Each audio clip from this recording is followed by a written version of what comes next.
Press club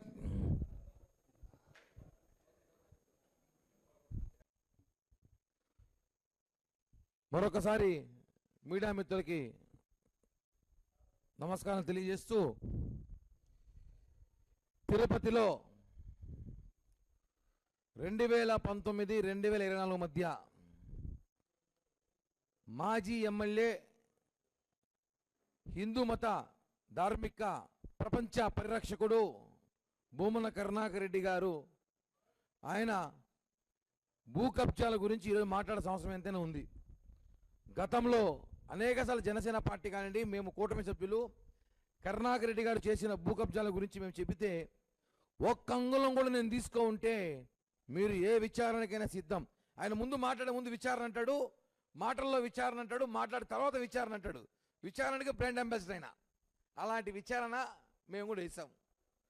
మేము విచారణ ఇస్తే ప్రభుత్వ విచారణలో వచ్చింది ఏమని, తిరుపతి మంగళం గ్రామ పంచాయతీలో 471-472 సర్వే నంబర్లో ప్రభుత్వ పొరంబోకు భూమిలో 7 ఎకరాలకు పైగా భూమన కరుణాకర్ రెడ్డి ఆ ప్రభుత్వంలో ఎమ్మెల్యేగా ఉన్నప్పుడు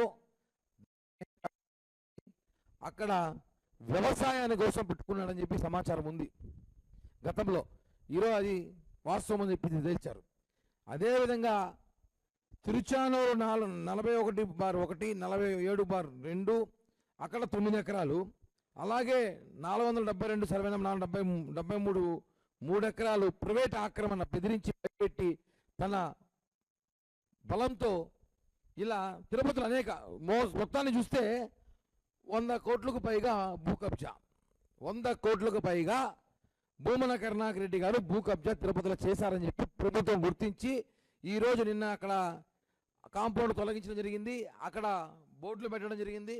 ఇప్పుడు అడుగుతున్న ఈ పేటీఎం బ్యాచ్ ఉంటుంది, ఆ రోజు తిరుపతి మీడియా వాళ్ళకి ప్రభుత్వం అలాట్ చేసిన స్థలం, ప్రభుత్వం స్థలం అలాట్ చేస్తే దాన్ని ఇచ్చేటప్పుడు మీరు ఎంత రాద్ధాంతం చేశారు, ఎంత రాద్ధాంతం చేశారు, ఎన్ని స్టోరీలు పెట్టారు. కబ్జాలు తిరుపతిలో అరాచకం, కూటమి అరాచకం అన్నారు. ఈరోజు మీ నాయకుడు కోట్ల రూపాయలు ఎకరాలు సంబంధించిన భూములు కబ్జా చేశారే, ఒకడన్నా మాట్లాడుతున్నారా? మాట్లాడలేదే. తిరుపతి ప్రజలు నిజంగా అదృష్టవంతులండి. ఎందుకంటే ఈ కరుణాకర్ రెడ్డి బాధ్యతలు తప్పించుకున్నాం మనం. లేకపోయింటే మనం అందరం కూడా మన ఇల్లు కూడా కబ్జాలు చేసే పరిస్థితి ఈరోజు భూమన కుటుంబం ఉంది.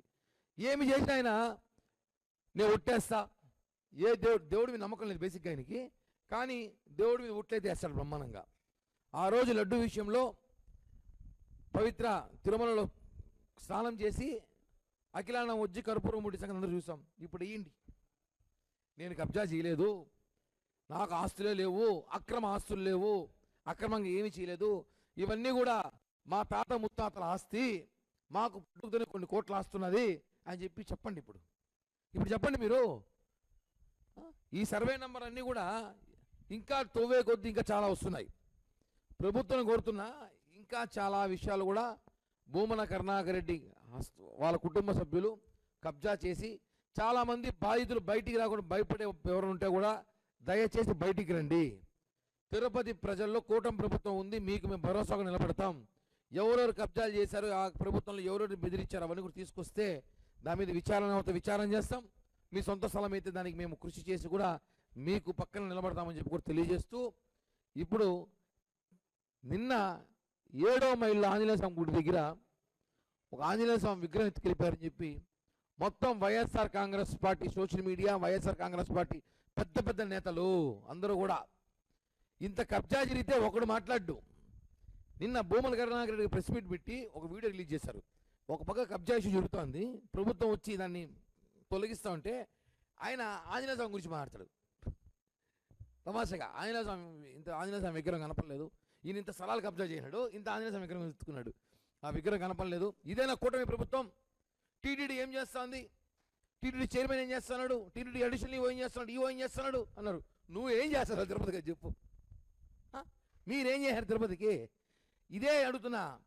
ఇదే వెంకటేశ్వర స్వామి విగ్రహం పక్కన రాముడు విగ్రహం వేలు ఇరిగిపోతుంది మీ ప్రభుత్వంలో, ఒకడన్నా పట్టించుకున్నారా? ఆ రోజు ఇదే కరుణాకర్ రెడ్డి ఏం చేస్తున్నాడు, ధర్మారెడ్డి ఏం చేస్తున్నాడు, సుబ్బారెడ్డి ఏం చేస్తున్నాడు, అంతర్వేద రథం తగలబడిపోతే ఒక్క వైసీపీ వాడని మాట్లాడా? రాముడు తల నరికేస్తే విగ్రహాన్ని శిరస్సు ఆ రోజు ఒక్కడన్నా మాట్లాడా? ఇన్ని జరిగిన అరాచకాలు. తిరుపతి గోవినాసం గుళ్ళో 100 కేజీలు బంగారు దొబ్బేశారు. తిరుమల వరాసం తాపంలో 100 కేజీ బంగారు దొబ్బేశారు. ఆ రోజు మాట్లాడలేదు. మీకు దేవుడు భక్తి రాలేదా? ఈరోజు 7వ మైల్లో ఎవడో ఒక అగాంతుడు, నాకు మా అనుమానం నువ్వే పంపించినావు ఏమైనా ఇవన్నీ సైడ్ ట్రాక్ చేయడానికి, ఈ గిబ్జాలు బయట రాకూడదని చెప్పి ఈయన ఏమైనా పంపించి ఆంజనేయ స్వామి ఎత్తుకొచ్చాడు అని చెప్పినాడేమో. అట్టే ఉంది చూస్తా అంటే. ఆంజనేయ స్వామి విగ్రహం ఎత్తుకుని దాన్ని అడావిడి చేస్తే దాన్ని పట్టుకున్నాం మేము. ఎంక్వైరీ జరుగుతుంది. 14 గంటల్లో టీటీడీ విజిలెన్స్ ఎస్పీ గారు నేతృత్వంలో ఎవరైతే ఆ విగ్రహం తీసుకెళ్లారో పట్టుకున్నాం. దానికి పూజలు కూడా నిర్వహించి మళ్ళీ ఆ విగ్రహాన్ని ప్రతిష్ఠిస్తున్నాం.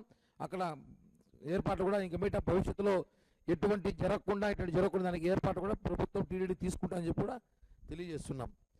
మీరు కూడా దేవుళ్ళ గురించి మాట్లాడడం కరెక్ట్ కాదు.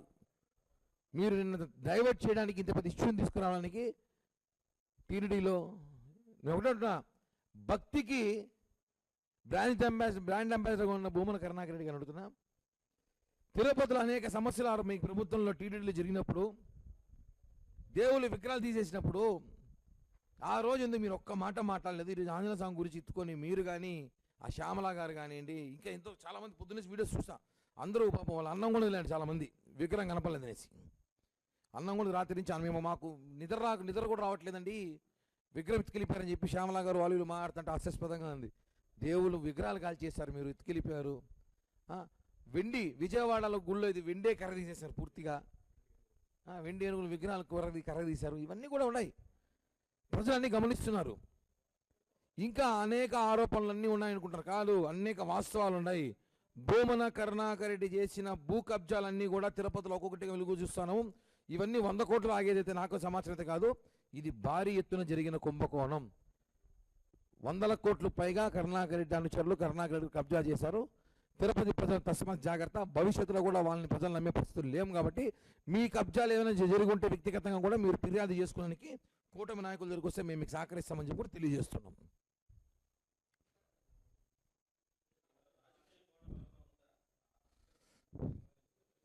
అన్న ఒకటే అన్న, ఇప్పుడు విగ్రహము నిన్న ఇంత ఇష్యూ జరుగుతుంది తిరుపతిలో.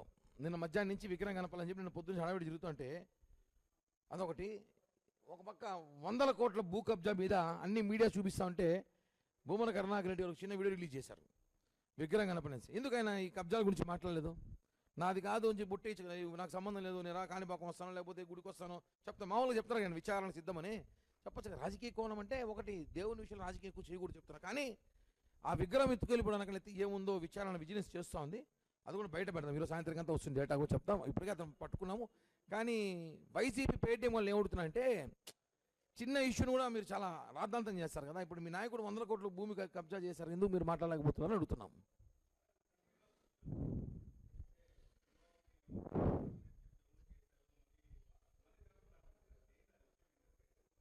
చూసానన్నా, అది ఫేక్ పేజీలు ఏదో టీడీపీ పేజీలో పెట్టినట్టున్నారు. వైసీపీ సంబంధించిన ఫేక్ పేజీల్లో టీడీడీ గురించి ఏదో వార్త రాసినట్టు సమాచారం నేను చూశాను. కానీ ఒకటి, అతన్ని ట్రాన్స్ఫర్ చేశారో అక్కడ మళ్ళీ మార్చారో తీసేశారో పక్కన పెడితే అడిగారు కాబట్టి చెప్తున్నాం, మీడియా అడిగింది కాబట్టి. మేము అధికారంలో ప్రతిపక్షంలో ఒకే మాట మాట్లాడతాం. వీరబ్రహ్మం అనే జేఈఓ తిరుపతిలో ఉన్నప్పుడు without notice board, without chairman గారి పర్మిషన్ కానీ, ఈఓ గారి పర్మిషన్ కానీ, అడిషనల్ గారి పర్మిషన్ లేకుండా మాకున్న సమాచారం ప్రకారం చెప్తున్నాము, వాస్తవం కూడా 1300 నుంచి 1400 మంది టీటీడీ ఉద్యోగస్తుల్ని తిరుపతిలో కింద తిరుపతి అనేక గుళ్ళల్లో ఆయన మనుషుల్ని వేసుకున్నాడు. ఆయన అంటే వాళ్ళంతా ఎవరు తెలుసా? అంత కరుణాకర్ రెడ్డి బ్యాచ్ వేసుకుంది. వాస్తవమా కాదా? అది కూడా నేను ఆల్రెడీ గతంలో కూడా చైర్మన్ గారికి ఇన్ఫార్మ్ చేశా, ఈఓ గారికి కూడా చెప్పాను. దయచేసి ఒక విచారించండి. ఎందుకంటే వాళ్ళ గత ప్రభుత్వంలో టీటీడీకి జరిగిన అన్ని కోణాల్లో సహకరించారు. లడ్డు కల్తీ కానివ్వండి, ఉండి చోరీ కానివ్వండి, అనేక విషయాల్లో టీటీడీ కల్తీ చేసి సహకరించిన కొంచెంమంది ఉద్యోగస్తులు ఈరోజు కూడా పెద్ద మనిషి చలా అవుతున్నారు. అది వీరబ్రహ్మం గారే చేశారని చెప్పి నేను బలంగా చెప్తున్నాను. వీరబ్రహ్మం గారు కరుణాకర్ రెడ్డి గారు మాయలో పడి చేశారు, ఇంకెవరు మాయలో పడి చేశారని చెప్పడం కన్నా ఆ 1300 1400 మంది ఎవరైతే ఉన్నారో వాళ్ళందరూ కూడా విచారించండి ఒకసారి. ఏ శాఖ నుంచి ఏ శాఖకు వచ్చారు, ఎలా వచ్చారు, ఎందుకు వచ్చారో. తిరుపతిలో ఉన్న అన్ని ఆలయాల్లో ఒకసారి ఇవన్నీ కూడా చూస్తే ఇంకా వైసీపీ పాత నీరు, వైసీపీ బ్యాచ్ ఉన్నారని చెప్పి తెలియజేస్తున్నా. వాస్తవం చెప్పాలన్న ఈ విషయాన్ని కూడా మనం ఒకరి గురించి పోస్ట్ వచ్చినప్పుడు ఈ 1400 మంది ఉంటారు కదా ఇక్కడ, వీళ్ళు కూడా విచారించిన అవసరం అయితే ఉందని చెప్పి కూడా తెలియజేస్తున్నా.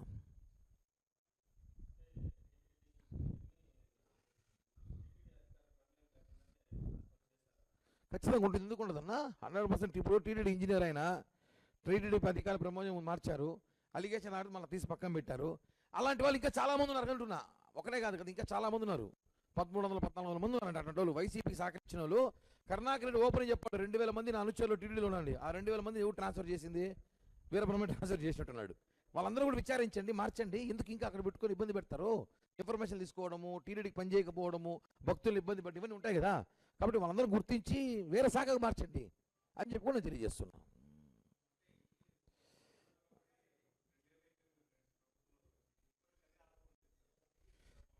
అన్న టీటీడీ అనేది చాలా పెద్ద వ్యవస్థ, ఇష్టం వచ్చినట్టు చేయకూడదు. భక్తులకు సంబంధించింది, సెంటిమెంట్కి సంబంధించింది. కాబట్టి టీటీడీ విషయంలో కొంచెం ఆచితూచి మనం అడుగులు వేయాలి. ఎందుకంటే ఆవేశంగా వేయడానికి 2020 మ్యాచ్ అయితే కాదు కదా టీటీడీ అన్నాక కొంచెం ఆచితూచి అడుగులు వేయాలి. కొన్ని తక్కువ నిర్ణయాలు తీసుకున్నామంటే 151 కట్టొచ్చింది మరి అయిపోతుంది.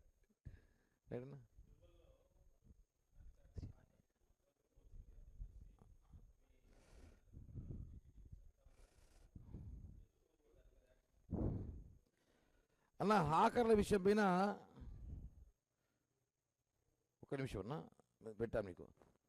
హాకర్ల విషయం పైన నిజంగానే ఇంకా కొంతమంది వైసీపీ వాళ్ళు ఉన్నారని చెప్పేసి మీరు గతంలో చాలాసార్లు రాసే వార్తలను కూడా చూశాను, అన్ని పేపర్లు చూస్తాను. తిరుమలలో ఇంకా పూర్తి ప్రక్షాళన జరగాల్సిన అవసరం ఉందన్న ఈ హాకర్ల విషయంలో. ఎలా ఉందంటే గత ప్రభుత్వంలో ఒక ఆరోపణ వచ్చింది అనుకోండి, వైసీపీ నేతలు పలానా చోట తట్ల పెట్టుకున్నారు అనుకోండి, పట్టించుకోరు. ఈరోజు లేకపోయినా ఉందని చెప్పినా చాలు ఇమీడియట్ రియాక్షన్ అవుతున్నారు. అంటే మేము ప్రక్షాళన భాగంగా చేస్తున్నారో, లేకపోతే ఆధిపత్య పోరులో చేస్తున్నారో, లేకపోతే కక్షగట్టి చేస్తున్నారో అది ఆ వెంకటేశ్వర స్వామికి తెలుసు. కానీ నిజంగా హాకర్లు చేస్తున్న వాళ్ళు, నిజంగా తట్టలో ఇబ్బందులు ఉండేవాళ్ళు, నిజమైన పేదవాళ్ళకైతే న్యాయం చేయాలనేది మేము కోరుకుంటున్నామన్న. ఇబ్బంది పడుతున్న వాళ్ళకి కూడా.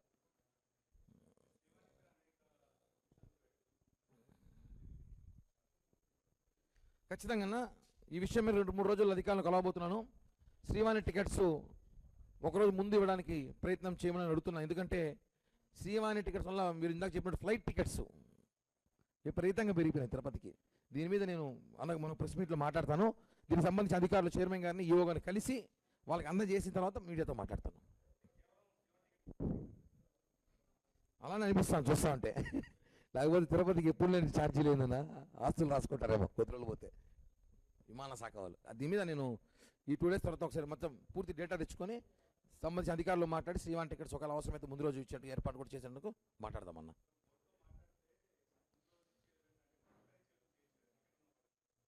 ఎందుకన్నా ఇప్పుడు ఆన్లైన్లో ఈరోజు పొద్దునకి ఇస్తున్నాము, అదే ఒకరు ముందు ఇస్తే బాగుంటుంది కదా. ఒకరు ఇచ్చి హడావిడిగా బయలుదేరి రావాలంటే వాడు ఫ్లైట్లో వస్తాడు, ఎంత ఉంటుందో తెలియదు రేటు. ముందు ఇచ్చేస్తే వాడు బస్సులో, కారులో, లారీలో దాంట్లో వచ్చేస్తాడు యాత్రికుడు.